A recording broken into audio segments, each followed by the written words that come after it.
चलो, हेलो दोस्तों, कैसे हैं आप लोग? अच्छे तो है ना? ध्यान तो रखते हैं ना आप अपना? किसी और के भरोसे तो नहीं छोड़ा आपने? चलिए, कल मैंने क्या पढ़ाया था आपको? कल मैंने शायद आपको पाकिस्तान की बहुत सारी चीजें हमने बता दिया था।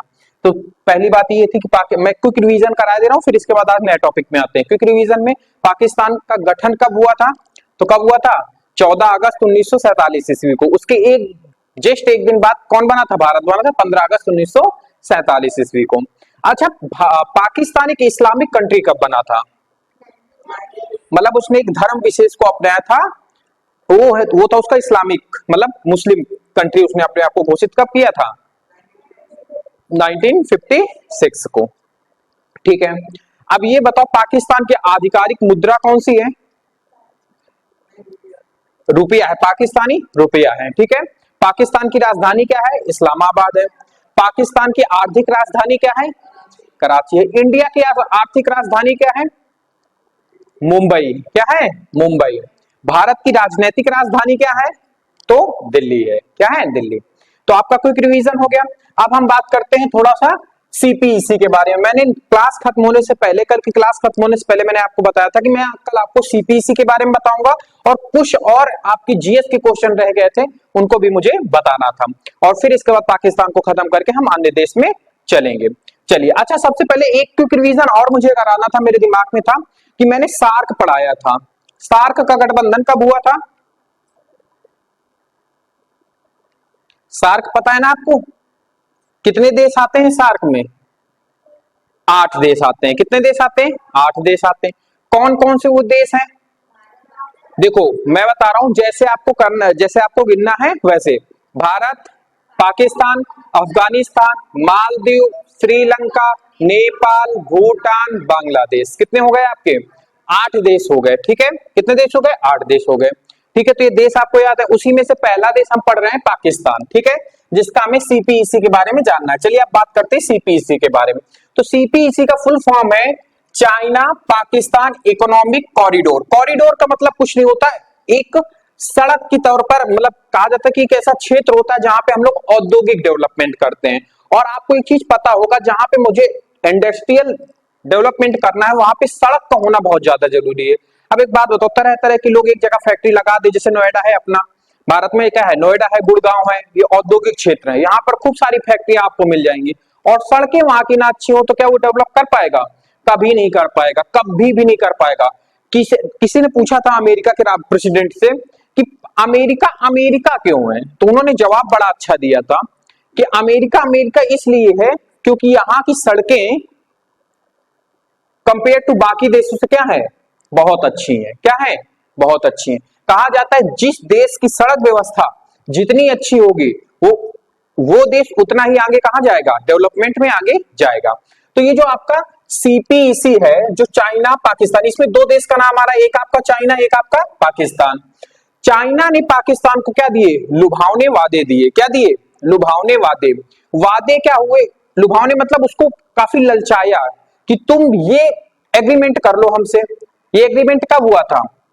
अभी बताएंगे। अच्छा, अभी ये जानो, ये एग्रीमेंट कर लो आप, और जैसे ही ये एग्रीमेंट होगा तो हम आपको क्या देंगे? पैसा देंगे, और इन पैसों से आप अपने देश में क्या करना? फैक्ट्रियां खोलना, इंडस्ट्रियल डेवलपमेंट करना, और आपकी इकोनॉमी बढ़ेगी। बहुत सारे क्या लिए? लुभावने वादे दिए। लुभावने वादे देने के बाद पाकिस्तान को लगा कि हमारी इससे क्या हो जाएगी? इकोनॉमी मजबूत हो जाएगी। इकोनॉमी हमारी मजबूत हो जाएगी तो हम एक पावरफुल कंट्री के रूप में क्या करेंगे? उभर के ऊपर आएंगे। लेकिन ऐसा जस्ट इसका उल्टा हुआ। देखो, चाइना जिसको भी पैसे देता है, नो डाउट चाइना की इकोनॉमी बढ़िया है, चाइना के पास पैसा खूब है, लेकिन जिसको भी वो पैसा दिया है वो उसको पूरी तरीके से बर्बाद करके ही छोड़ा। जैसे अभी श्रीलंका में आपने सुना होगा, पाकिस्तान के, भारत के जस्ट नीचे है क्या है? श्रीलंका। इसकी बहुत बुरी कंडीशन हुई, तख्ता पलट हो गया था, कई बार सरकार बदली थी, इतना ज्यादा इसके अंदर क्या आ गया था? कर्ज आ गया था, और ये किसके जाल में फंस गया था? चाइना के जाल में। ठीक वही काम पाकिस्तान भी कर रहा है, चाइना से खूब सारा कर्जा ले लिया है। मैंने आपको बताया था भी था कि कर्जा उतारने के लिए यहाँ की क्या कर रही थी? यहाँ की लड़कियां, यहाँ की माताएं बहनें कहां पे जा रही हैं? पाकिस्तान, चाइना में जाके कर्जा उतार रही है। खैर, तो ये जो उन्होंने लुभावने वादे दिए, इसका कॉरिडोर का मतलब होता है ऐसा स्थान जहां पे इंडस्ट्रियल डेवलपमेंट हम कर सकें। तो ये है क्या एक्चुअली में? ये समझो, ये एक प्रकार की क्या है? आपकी सड़क व्यवस्था है। क्या है? सड़क व्यवस्था है। सड़क कहां से कहां तक गई? तो आपका ये ग्वादार बंदरगाह है, यहाँ पाकिस्तान का एक निचला क्या है, यहाँ पे ऊपर साइड ग्वादार बंदरगाह है।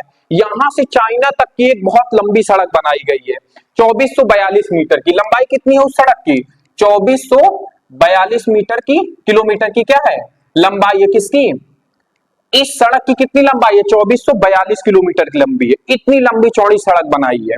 और अचंभा की बात तो ये है कि ये हमारे जम्मू कश्मीर वाला इलाका है ना, जो पहले जम्मू कश्मीर का था, अब लद्दाख के अंदर आता है, उससे हुआ, ऑक्साई चीन से होके गई है। जो चीन ने हमारा एरिया जो कब्जा करके रखा है, लद्दाख का एरिया, जम्मू कश्मीर का एरिया जो हमारे अपने अंदर करके रखा है 1962 ईस्वी से, उसी से ये सड़क गई है।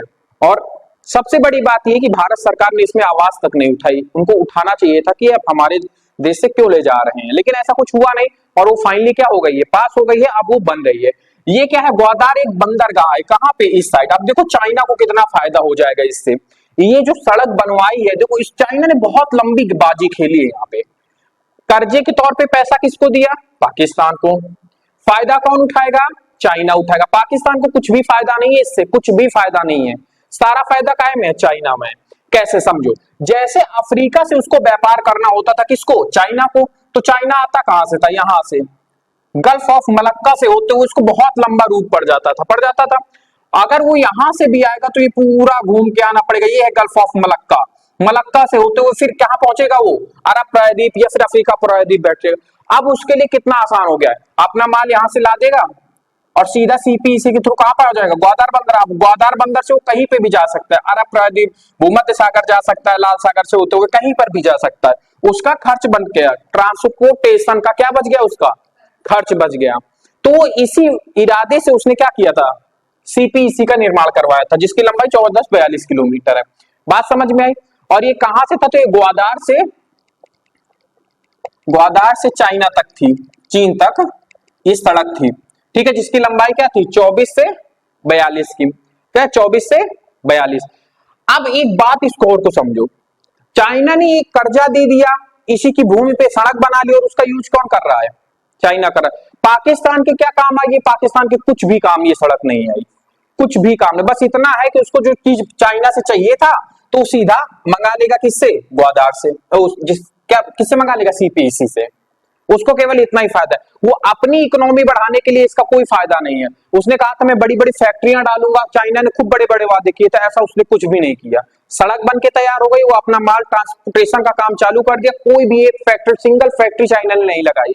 और चाइना क्या कह रहा था? तुम कर्जा ले लो हमसे, पाकिस्तान से कर्जा ले लो, और इसके बाद हम यहाँ पे खूब बड़ी बड़ी अपनी यहाँ की जितनी फैक्ट्रियां सारी आपके यहाँ डाल देंगे। और देखो जहां पे फैक्ट्री होंगी वहां पे उस देखो हमेशा एक चीज याद रखना, जिस देश में जितनी ज्यादा फैक्ट्री होंगी वो उतना ही ज्यादा क्या हो जाएगा? डेवलप हो जाएगा। फैक्ट्री आने से जानते हो क्या फायदा मिलता है? जो सामान बनता है, जैसे मान लो कोई एप्पल की फैक्ट्री आई, अब भारत में एप्पल की फैक्ट्री लग गई, तो एक बात बताओ, कंपेयर टू पहले की अपेक्षा आप सस्ते हो जाएंगे कि नहीं हो जाएंगे? फोन कैसे सस्ते हो जाएंगे, समझना मेरी बात को।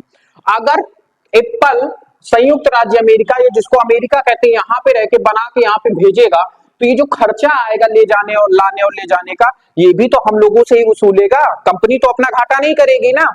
लेकिन अब फैक्ट्री हमारे देश में ही है, तो कम से कम 10-12 हजार, एप्पल का फोन अगर आपका 60,000 का आता है, तो भारत में अगर फैक्ट्री पड़ जाती है तो वो 50,000 का मिलने लगता है। 10,000 तक का अमाउंट लगभग क्या होता है? आ जाता है। पहला फायदा तो ये होगा कि जनता को कम दाम पे क्या मिलेगा? सामान मिलेगा। दूसरा फायदा इसमें ये होता है कि जो भारत सरकार को टैक्स भी तो देगी ये। भाई कंपनी डाले हो तो टैक्स भी तो दोगे, हर एक चीज में जीएसटी लगती है आज के, तो आपको टैक्स गवर्नमेंट को मिलेगा। तो ओवरऑल हमारे यहाँ महंगाई कम होगी और जीडीपी हमारी बढ़ेगी। फैक्ट्री लगने से मोटा मोटा ये फायदा होता है। और छोटा मोटा फायदा ये है कि हम लोगों को रोजगार मिलेगा। भाई जहां पे फैक्ट्री होगी वहीं के लोकल लोग वहां पे क्या आएंगे? काम करने आएंगे, फोन बनाएंगे, सीखेंगे, फिर अपना कारखाना डालेंगे। इस तरीके से उस देश का क्या होता है? धीरे धीरे क्या होता जाता है? डेवलप होता जाता है। तो चाइना ने भी कहा कि मेरे यहाँ की, क्योंकि चाइना के पास फैक्ट्रियां खूब है, ये पेन, ये घड़ियां, ये जो भी आप स्मार्ट वॉच पहनते हो, फोन, ये मोस्टली चाइना से ही आते हैं, आपको पता होगा। रिफिल तक आपकी चाइना से आती है। भारत तक में, अब भारत में लोगों को अभी इतनी अकल नहीं है कि हम लोग रिफिल बना सकें, चाइना से ही हम लोग इंपोर्ट करते हैं। आज इधर करंट अफेयर का एक क्वेश्चन था कि सबसे ज्यादा जो व्यापारिक घाटा है हमारा किस देश के साथ है, तो वो चाइना के साथ है। हम लोग उसको सामान बेचते बहुत कम है, खरीदते बहुत ज्यादा है, तो व्यापारिक घाटा हमारा बहुत ज्यादा है, सबसे ज्यादा चाइना से घाटा है। ठीक है, बात समझ में आई आपको? तो चाइना ने क्या कहा कि हम सीपीईसी बना दो, एक रोड बना दो, रोड के जो अगल बगल इधर इधर हम खूब फैक्ट्रियां लगा देंगे, खूब डेवलपमेंट करेंगे आपका, खूब बड़े बड़े लुहावने दे दिए। पाकिस्तान बिल्कुल खुश कि अब तो हम बिल्कुल भारत के ऊपर चले जाएंगे, जीडीपी हमारी तो 5 मिलियन 5 ट्रिलियन 10 ट्रिलियन जीडीपी हो जाएगी, बड़े बड़े ख्वाब देखे उसने। और चाइना ने सड़क बना लिया और उसके बाद एक फैक्ट्री, सिंगल फैक्ट्री नहीं लगाई, आसपास केवल जंगल खड़े हैं बस, और उससे आता जाता कौन है? तो चाइना का ही माल इंपोर्ट और एक्सपोर्ट होता है और कुछ नहीं होता। बात समझ में आ रही कि सीपीईसी क्या है? आपको समझ में आया? एक रोड है, उसी का नाम क्या दे दिया इन्होंने? China Pakistan economic corridor. समझ में आया बात की नहीं समझ में आई आपको? ठीक है, जिसके प्रारंभ स्थान कहां से कहां तक है? तो ग्वादार बंदरगाह से चाइना तक गई है। ठीक है, लंबाई इसकी कितनी है? तो 2442 किलोमीटर की क्या है? लंबाई है। इसकी शुरुआत कब हुई? तो इसकी शुरुआत हुई थी 22 मई 2013 को, और लगभग 2017-18 तक ये बनके तैयार हो गई थी, क्योंकि बहुत बड़ी है, 4224 किलोमीटर, समझते हो कितना बड़ा होता है। तो इतना बनाने में टाइम इसको खूब लगा था। प्रेजेंट टाइम में अभी भरपूर मात्रा में अपना काम कर रही है। तो सीपीईसी समझ में आया क्या है आपसे? सीपीईसी विवाद किन किन देशों के बीच में है? तो आप कह सकते हो कि चाइना और भारत के बीच में, पाकिस्तान और चाइना के बीच, पाकिस्तान और भारत के बीच में सीपीसी।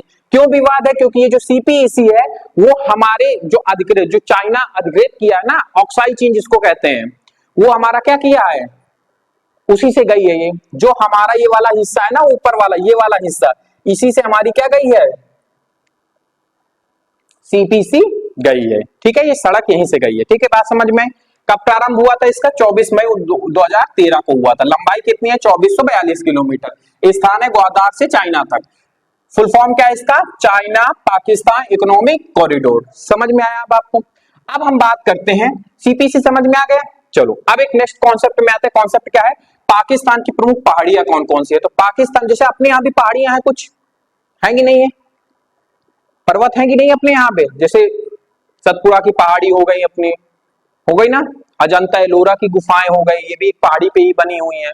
अरावली हिल्स हो गई, पश्चिमी घाट, पूर्वी घाट, नीलगिरी पर्वत, बहुत सारे पर्वत हमारे देश में है। तो पाकिस्तान में मुख्यतः 3 पर्वत पाए जाते हैं। कौन कौन से?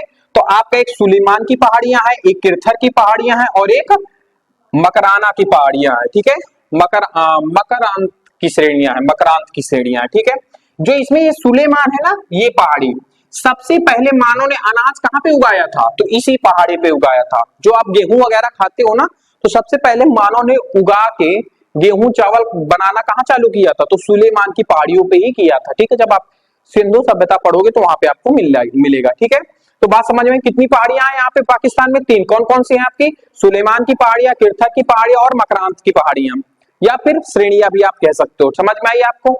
पक्का? चलिए अब हम बात करते हैं नोट। नोट में क्या है? हिंद कुश तथा हिमालय। अब एक बात समझना, आपसे एक जनरल क्वेश्चन पूछा जाता है कि विश्व की छत किसको कहते हैं? विश्व की छत किसको कहते हैं? तो आप क्या बताते हो? पामीर का पठार बताते हो। पठार है, पठार समझते हो क्या होता है कि नहीं समझते हो? पहाड़ से नीचा होता है और समतल होता है, थोड़ा सा मैदानी भाग होता है। ठीक है, समुद्र के कंपेयर में तो काफी ऊपर होगा, लेकिन उसकी चोटी नहीं होती है, बीच का, जैसा लगता है ना कि जैसे इसको बीच से कहीं काट दो तो एक समतल मैदान में नहीं बन जाता, वैसे। ठीक है, तो हिंदकुश पर्वत। अब अच्छा, ये हिंदकुश पर्वत क्या है? ये भी एक बहुत विशाल पर्वत है, इसी के नाम से ही हमारा हिंदुस्तान नाम पड़ा। ये हिंदकुश पर्वत है ना, आपको पता होगा 1935 के पहले अफगानिस्तान कब अलग हुआ था हमारे भारत से? 1934-35 के दशक में अलग हुआ था। उससे पहले ये पूरा अफगानिस्तान तक भारत आता था, और अफगानिस्तान और पाकिस्तान के ही बॉर्डर पे क्या है आपका? हिंदकुश पर्वत है, जो मैंने लिखा भी है। पाकिस्तान तथा अफगानिस्तान की सीमा में हिंदकुश पर्वत आता है। कहां पे आता है? पाकिस्तान और अफगानिस्तान की बॉर्डर पे कौन सा पर्वत आता है? तो हिंदकुश पर्वत आता है। तो आपसे अगर पूछे कि हिंदुस्तान भारत का नाम कैसे पड़ा, तो हिंदकुश पर्वत से पड़ा। किससे पड़ा? हिंदकुश पर्वत से पड़ा। ठीक है, इसको हिंदुस्तान कहा जाता है। ठीक है, बात समझ में आई? तो ये जो आप देखो, हिंदकुश पर्वत भी एक काफी विशाल पर्वत है, और हिमालय भी हमारा एक क्या है? बहुत विशाल पर्वत है। और ये आपका हिंदकुश पर्वत और हिमालय पर्वत जहां पर आपस में मिलते हैं, वहीं पर ये क्या बना देते हैं? पठार बना देते हैं, जिसको हम लोग पामीर का पठार कहते हैं। किसका पठार कहते हैं? पामीर का पठार। और इसी को विश्व की छत कहा जाता है। क्या कहा जाता है? विश्व की छत। तो एक जीएस का क्वेश्चन आप यहीं से तैयार हो गया कि विश्व का छत किसको कहा जाता है, तो आप क्या बताओगे, पामीर का पठार। पामीर का पठार किन दो देशों, किन दो पर्वतों से मिलकर बना हुआ है, तो हिमालय और हिंदुकुश पर्वत से मिलकर बना हुआ है। किससे मिलकर बना हुआ है, हिमालय और हिंदुकुश पर्वत से मिलकर बना हुआ है। बात समझ में आई आपको। हिंदुकुश पर्वत किन दो देशों के बीच में बॉर्डर बनाता है, तो पाकिस्तान और अफगानिस्तान के बीच में बनाता है। पाकिस्तान और अफगानिस्तान के बीच में कौन सी रेखा है, मैंने कल बताया था आपको, तो डूरंड रेखा है। भारत और पाकिस्तान के बीच में कौन सी रेखा है, तो रेड क्लिफ रेखा है। ठीक है, बात समझ में आई आपको इतनी चीज। अब इसमें मैंने कुछ इधर भी 2-3 पॉइंट लिखे हैं। पाकिस्तान के प्रमुख दर्रे कौन कौन से हैं, तो एक आपका खैबर दर्रा आ जाता है और एक गुमल दर्रा आ जाता है। ये दोनों दर्रे पाकिस्तान और अफगानिस्तान हिंदकुश पर्वत के ही दर्रे, मतलब समझते हो ना, 20 से पहाड़ जो होते हैं वो बहुत ऊंचे ऊंचे होते हैं। उसी में से अगर कोई थोड़ा सा पहाड़ कट जाता है जिससे आदमी आवागमन चालू हो जाता है, मानव का आवागमन चालू हो जाता है, तो उसी को हम लोग क्या कहने लगते हैं, दर्रा। तो ये जो आपका खैबर दर्रा है और गोमल दर्रा है, ये दोनों दर्रा पाकिस्तान और अफगानिस्तान के बीच में आने जाने का काम करते हैं। कहा दोनों को कौन जोड़ता है, तो पाकिस्तान और अफगानिस्तान को कौन कौन जोड़ता है, तो ये खैबर दर्रा से चाहे आप चले जाओ, चाहे गोमल दर्रा से चले जाओ। तो बात समझ में आई आपको, सीपीसी समझाया मैंने आपको, प्रमुख पहाड़ियां आपको बताई कौन कौन सी है, तो सुलेमान, किरथर और मकराना की पहाड़ियां हैं पाकिस्तान में। ठीक है, हिंदकुश और हिमालय के मिलन बिंदु को हम लोग क्या कहते हैं, पामीर का पठार कहते हैं, जो विश्व की छत है। क्या है, जो विश्व की छत है। पामीर का पठार किन दो बड़े पर्वतों से मिलकर बना हुआ है, तो हिंदकुश और पामीर का पठार किन दो पर्वतों से मिलकर बना हुआ है, तो हिंदकुश पर्वत और हिमालय के मिलन से बना हुआ है पामीर का पठार, जिसे दुनिया की छत कहते हैं। ठीक है, बात समझ में आई। पाकिस्तान और अफगानिस्तान के बीच में कौन सा पर्वत पड़ता है, तो आपका हिंदकुश पड़ता है। वैसे कौन सी रेखा होती है, तो डूरंड रेखा है। पाकिस्तान के प्रमुख दर्रे कौन कौन से हैं, तो खैबर दर्रा और गोमल दर्रा है, जो पाकिस्तान और अफगानिस्तान को आपस में जोड़ने का काम करते हैं। ठीक है, तो ये सारे आपके जीएस के ही क्वेश्चन है, तो आप इनको नोट कर लो, फिर इसके बाद बात आगे करते हैं। आई होप आपको बहुत अच्छे से समझ में आया होगा, मैंने काफी डिटेल से समझाने की कोशिश किया है। नोट कर लो, फिर इसके बाद बात आगे करते हैं। चलिए, अब हम बात करेंगे अफगानिस्तान की। ठीक है, पाकिस्तान आपको समझ में आया। पाकिस्तान की 2 क्लासें हुई हैं, इसकी एक पहले वाली क्लास और आज वाली क्लास में कुछ पार्ट्स का पढ़ाए हैं हम। ठीक है, आज हम बात करेंगे, अब हम बात करेंगे पाकिस्तान अफगानिस्तान के बारे में। ठीक है, अफगानिस्तान हमारे भारत का ही हिस्सा था। 1934 और 35 के दशक में हमसे अंग्रेजों ने क्या कर दिया था, इसको भारत से, अखंड भारत से इसको अलग कर दिया था। ठीक है, आज ये स्वतंत्र देश बनके उभरा है पाकिस्तान। अफगानिस्तान की राजधानी क्या है, तो काबुल है। क्या है, काबुल है। अगर मैं इसकी भाषा की बात करूं, तो इसकी भाषा मोस्टली क्या हो सकती है, आप बताओ। देखो, ये एक इस्लामिक कंट्री है। कौन सी कंट्री है, इस्लामिक कंट्री है। तो भाषा क्या हो जाएगी आपकी, यहां पर एक जनजाति रहती है जो पूरे अफगानिस्तान में मोस्टली रहती है, मानती वो मुस्लिम धर्म को है, लेकिन उसकी भाषा क्या है, उसकी भाषा है आपकी दारी भाषा है। कौन सी भाषा है, दारी भाषा है। दारी एक भाषा का नाम है। अब आप ये मत कह देना कि सर ये दारी है क्या, दारी है जैसा अपनी हिंदी है उसी हिसाब से एक दारी भाषा होती है। ठीक है, और इसकी मुद्रा माने तो अफगानी इसकी मुद्रा है, अफगानी इसकी क्या है, मुद्रा है। ठीक है, तो ये इसके कॉमन क्वेश्चन थे जो आपको पता होने चाहिए। राजधानी काबुल, भाषा इसकी दारी भाषा है, मुद्रा है इसकी अफगानी, इसकी क्या है, मुद्रा है। ठीक है, प्रेजेंट टाइम में इसमें किसका शासन है, अफगानिस्तान में तो इसकी लोकतांत्रिक सरकार प्रेजेंट टाइम में नहीं है, यहाँ पे तालिबान का शासन है। किसका है, तालिबान का शासन है। किसका है, तालिबान का शासन है। ठीक है, चलिए, कुछ इससे कुछ क्वेश्चन आपके जीएस में बनते हैं, वो मैं बता देता हूं और फिर आज की क्लास को यहीं पे एंड करते हैं। ठीक है, इसमें पहला क्वेश्चन है कि अफगानिस्तान एक लैंडलॉक कंट्री है। अब मुझे बताओ लैंडलॉक देश क्या होते हैं, लैंडलॉक कंट्री।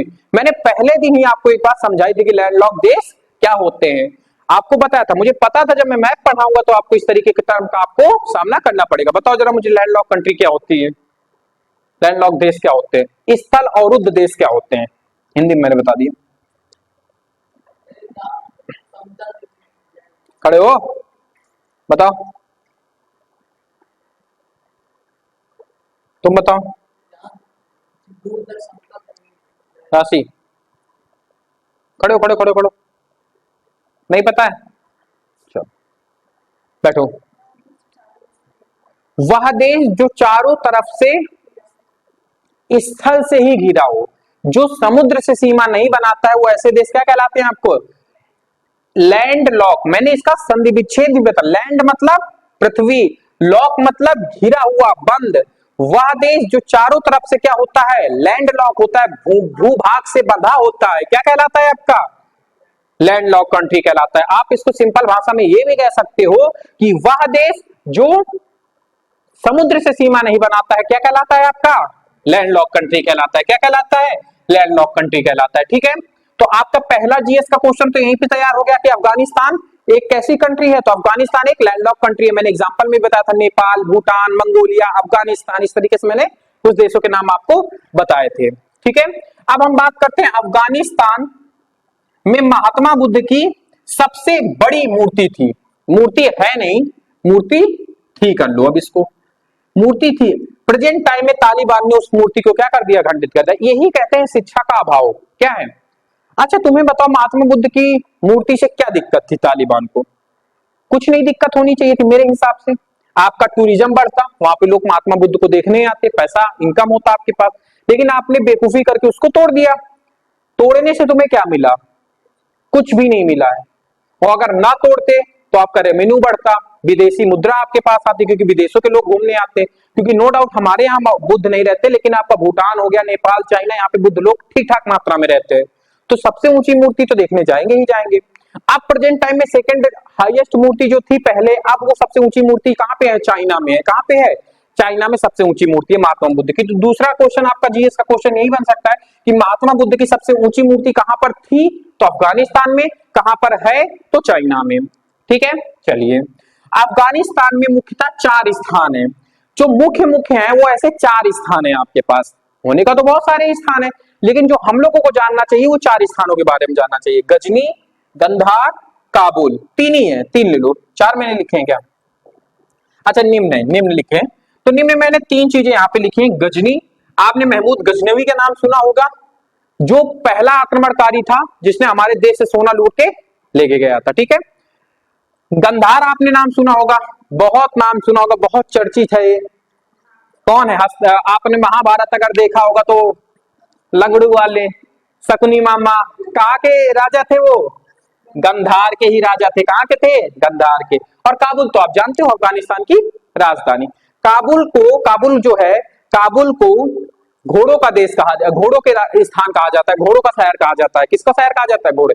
काबुल में एक से बढ़ के आपको बढ़िया घोड़ा मिल जाएगा। ठीक है, ऐसा नहीं कि वहां गधे नहीं मिलते, गधे भी मिलते हैं। अफगानिस्तान के लोग क्या है, मतलब तालिबान के लोग क्या है? गधे ही हैं। पढ़े लिखे नहीं लोगों को क्या आ जाता है? गधे। लेकिन वहां पे घोड़ों की प्रजाति बहुत अच्छी मिलती है। तो घोड़ों का शहर किसे कहा जाता है? तो काबुल को कह दिया जाता है। मैंने लिखा नहीं है, आपको जनरली आपको बताती है। ठीक है, चलिए भारत द्वारा अफगानिस्तान, देखो भारत नो डाउट, भारत है पिता, बच्चे कौन है? 8 मैंने गिनाए थे आपको। सार्क क्या है? हमारे बच्चे अखंड भारत से टूटे हुए हैं। ये सारे अखंड भारत में आते थे, इंक्लूडिंग टू म्यांमार को। म्यांमार को भी मिला लेंगे तो आप अखंड भारत बन जाएंगे। ठीक है, कहा जाता था कि जब अशोक का राज्य था, अशोक को जानते हो आप, तो ग्रेट सम्राट अशोक, ठीक है, जिसको देवपुत्र भी कहा जाता है, देवदर्शी करके उनका नाम, को शुभ नाम था, जानते हो? वो जब राज कर रहे थे तो अफगानिस्तान के कटक से लेके उड़ीसा के अटक तक कहां का राज था? हमारे ही, उसी को कहा जाता है अखंड भारत। ठीक है, अटक से लेके कटक तक, कटक से लेके अटक तक, आप कुछ भी बोल सकते हो। तो भारत ने अफगानिस्तान को डेवलप करने के लिए बहुत सारे काम किए, जिसमें से मुख्यतः मैंने 2-3 नाम लिखे हैं। पहला तो सलमा बैंड बनवाया, बांध बनवाया, डैम बनवाया। डैम समझते हो क्या होता है? नदी के पानी को रोक के पीछे एक बहुत बड़ी झील का निर्माण करना और उसे तरह तरह की नहरें निकाल देना, बिजली बनाना, बहुत सारी चीजें एक डैम से होती है। तो हम लोगों ने ये किया। और आज आपको यकीन नहीं होगा, ये जो सलमा डैम है, पूरे अफगानिस्तान को मोस्टली एरिया पे जो बिजली मिलती है वो कहीं ना कहीं सलमा डैम से ही मिलती है। बाकी अफगानिस्तान में छोटे मोटे डैम है, एक बड़ा डैम जो बहुत अच्छी मात्रा में आपको बिजली उत्पन्न करता है वो कौन सा है? सलमा डैम है। फिर इसके बाद संसद भवन, जहां पे अफगानिस्तान बैठ के फैसले लेता है, जो हम लोगों को आंख अभी दिखा रहा है, उसकी संसद भवन भी किसने बनवाया था? भारत ने ही बनवाया था। ठीक है, और विमान, जो विमान होते हैं उसको भी हम लोगों ने काबुल को क्या किए थे? इंपोर्ट किए थे, कुछ उसको बना के दिए थे, कुछ टेक्निक भी सिखाई थी कि कैसे बनाए जाते हैं। ठीक है, चलिए अब स्वर्णिम चतुर्भुज, ये बहुत इंपॉर्टेंट है। गोल्डन ट्रायंगल इसको कहते हैं। एक गोल्डन पैगोडा है, एक गोल्डन ट्रायंगल है, दोनों अफीम के उत्पादन को दर्शाते हैं। वह 3 देश जो त्रिभुज के आकार के हों, मतलब एक ऊपर, एक बगल में, एक बगल में, तो वो त्रिभुज की आकार के एंगल बनाते हैं। आप देखो ईरान, अफगानिस्तान, पाकिस्तान, इस तरीके से ट्रायंगल बना रहे हैं कि नहीं बना रहे? यही 3 देशों में अफीम सबसे ज्यादा उत्पादित की जाती है। हालांकि जब से तालिबान का शासन आया तो तालिबान ने कुछ किया हो चाहे ना किया हो, लेकिन एक चीज उन्होंने अच्छी की है, वो ये अच्छी किया है कि अफीम जो उत्पादन होता था उसको खत्म करवा दिया। जिस जिस खेत में अफीम लगी रहती थी आग लगवा देते थे। तो नो डाउट तालिबान ने ये अच्छा काम किया कि अफीम नहीं बनी। भाई अफीम क्या है, एक ड्रग्स है, ड्रग्स लेके लोग मरते भी हैं, नशा भी करते हैं। तो तीन देशों को मिला के क्या बनता है, गोल्डन ट्रायंगल बनता है, गोल्डन पैगोडा या स्वर्णिम चतुर्भुज बनता है। ठीक है, गोल्डन पैगोडा आपका इधर है, वियतनाम वाले क्षेत्र में है। उसको जब उधर पढ़ाएंगे तब बताएंगे, जब आसियान के देश पढ़ाएंगे तब हम आपको बताएंगे कि Thailand, Laos, Cambodia, Vietnam, Malaysia, Indonesia, ये सारी चीजें मैं जब आसियान पढ़ाऊंगा तब आपको बताऊंगा। ठीक है, तो अब पहले आते हैं स्वर्णिम चतुर्भुज क्या है, स्वर्णिम त्रिभुज क्या है, गोल्डन ट्रायंगल जिसको कहते हैं। अफीम का उत्पादन ये लोग भरपूर मात्रा में करते हैं। ठीक है, उत्पादन अधिक मात्रा में करते हैं। तीन देश है, कौन कौन से, ईरान है, अफगानिस्तान है और पाकिस्तान है। ठीक है, तो यही आपके अफगानिस्तान से जीएस के क्वेश्चन बनते थे। ठीक है, आपको अफगानिस्तान और पाकिस्तान आज बढ़िया से समझ में आया। चलिए बात अब आगे करते हैं। अगर आपको इस वीडियो से जरा सा भी कुछ सीखने को मिला हो, मैं जीएस के क्वेश्चन बहुत अच्छे अच्छे आपको लेके आता हूँ। One liner question one day exam के लिए सबसे ज्यादा इंपॉर्टेंट है, आपकी नॉलेज को बढ़ाने के लिए ये क्वेश्चन बहुत इंपॉर्टेंट है।